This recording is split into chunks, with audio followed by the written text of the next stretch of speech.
We're coming off of God of War 2018. How do you top that?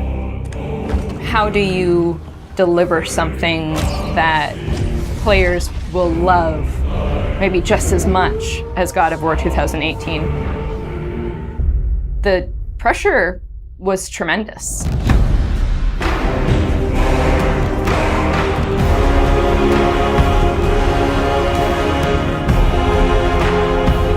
My name is Ariel Angelotti, and I am the senior producer for narrative. My name is Richard Gobert. I'm the story lead for God of War Ragnarok. I'm Jody Kupsko, and I'm the supervising dialogue designer. It's my job to shape the story along with our writing team, our narrative director, and game director. As a producer, it's my job to help build a team to create that content, to own the schedule in realizing that content. I oversee the dialogue production throughout the entire titles. Every line of dialogue that you hear, every human vocalization and effort and grunt, our team touches. So I'm a man now, like you? No. We are not men. We are more than that. The responsibility is far greater. In the story of God of War 2018, we find Kratos seemingly having turned over a new leaf in the Norse lands. He lives a quiet life, hidden in the woods with his wife Faye and their son Atreus. And the story starts with them mourning her death. And we learn that she made a final request before she passed away. She wanted them to spread her ashes from the highest peak in all the 9 realms. He's scared of being a bad father, a bad influence, and as a result, it's made him an absent father. His greatest fear is that he's passed that evil that's inside of him onto his son. You are too quick to temper. You are rash, insubordinate, and out of control. This will not stand. You will honor your mother and abandon this path you have chosen. It is not too late. They befriend Freya, who is an exiled Vanir goddess who used to be married to Odin. They meet Mimir, the self-proclaimed smartest man alive, who serves as their guide and their confidant. And they meet the Holdra brothers, Brock and Sindri, who are world-class weaponsmiths who end up their main source of upgrades and equipment. Now, among the enemies they make are the Aesir gods, whose leader is none other than Odin, someone we never meet in God of War 2018, but who casts a very long and dark shadow over the 9 realms. There are consequences to killing a god! Why? How do you know? How do you know? After many adventures, Kratos and Atreus end up fulfilling Mom's wishes, and over the course of that journey, they find out more about each other and about themselves, and finally find a common ground between them. They become the close family unit that Faye hoped that they would become. In God of War Ragnarok, we fast forward a few years, and little Atreus is now a teen, and they're back to hiding out in their home in the woods in Midgard. During the course of the previous game's events, they were forced to kill Odin's grandchildren, Magni and Modi, the sons of Thor. Thor does a lot of the lion's share of Odin's dirty work, and as a consequence, he's a very violent, unstable personality. At the end of the last game, they were also forced to kill Balder, the son of Odin and Freya, and that has its own set of consequences. He was a very powerful chess piece for Odin, one that Odin is incredibly bitter about losing. Freya has vowed vengeance against them for the killing of her son. Kratos and Atreus didn't want to kill him, they were friends with Freya, but Balder tried to kill her in front of them, and Kratos had no other option in the moment but to kill him to save Freya's life, even though it meant losing Freya's friendship.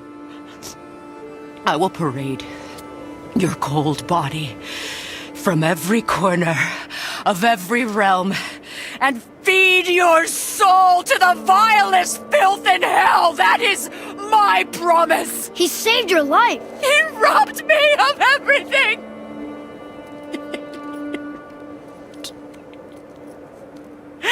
Everything. His death is also foretold to bring about Fimbulwinter, which is a brutal 3-year winter that is then followed by Ragnarok. It's an apocalyptic war between all the Norse gods, the giants, the dwarves, and the elves, and an army of the dead. They're all destined to fight in a battle that basically ends the world. Kratos is understandably worried about his son and what it means for him. You get to go on this journey with how Atreus grows into a young adult and how Kratos grows into his next era in his life, and really see kind of the parent that he's striving to be, but the person he's striving to be. I find that tale so incredibly relatable. We had started shooting plenty of content before the pandemic hit. In fact, the week before we all went work from home, we were doing a shoot. I remember being on and off that set, running back to the office and having to talk to studio leadership about what was going down and how this was going to impact us moving forward. And those were trying times. For us, it was a very unique challenge because we had to bring in actors and we had to record them. And so we had to look at different ways of adapting our typical motion capture process and dialogue recording process so we can continue production and continue at the quality that we wanted for our players and our fans. We had some actors stand in for other characters, actors who were already, who were like core to one of the scenes, might just be able to play a background character in another scene to be able to avoid a situation where too many people were on set on any given day. We avoided compromising the story that we were trying to tell as a result of the pandemic and these limitations that we had to deal with. There were no cinematics that we changed. We still have the same characters in them in the final game. We just had to get a bit creative with how we shot the content. Our actor for Atreus, Sonny, is a teenage boy, and his voice changed dramatically throughout the several years on this title. I don't want to fight anyone. I just want answers. We had to go in and even out that performance so it sounds like it took place over a short period of time. That was a unique challenge on this one. The prophecies say Fimbulwinter leads to Ragnarok. War is coming. Whether the Norse saga was going to be a trilogy or just 2 games was something we debated a lot. There were obviously pros and cons for either approach. So we waited for Cory Barlog to weigh in, and he did, and he said, let's do it in 2. The consequence to that is, how do you wrap up the story in one game and do Ragnarok justice? How do we lead up to that and then have a big moment at the end of the game and wrap up all those loose threads? This game is bigger than what we initially envisioned. There's a lot of important story moments that we needed to cover. There are more characters that we follow the threads of. And ultimately, it ends up feeling big and epic because there is a lot there for people to enjoy. I am very excited for folks to see this final chapter. A lot happens. We put our characters through the ringer, but we also bring them closure and we provide answers to a lot of the questions the first game posed. Just all of the new combat that we're doing and the new interactions. There's a lot of stuff that's happening in this title that I think people are going to have fun with. We all have our own personal Ragnaroks to deal with. And this story is about how you process that, how you own it, and how you make it a part of yourself and grow from it. I mean, we set some stuff up at the end of last game. There's going to be some consequences this game. We're going to see how things play out between Freya and Kratos. We're going to see how the evolution of the family relationship continues. You got Brock and Sindri, the dwarves, who are kind of part of your makeshift family now.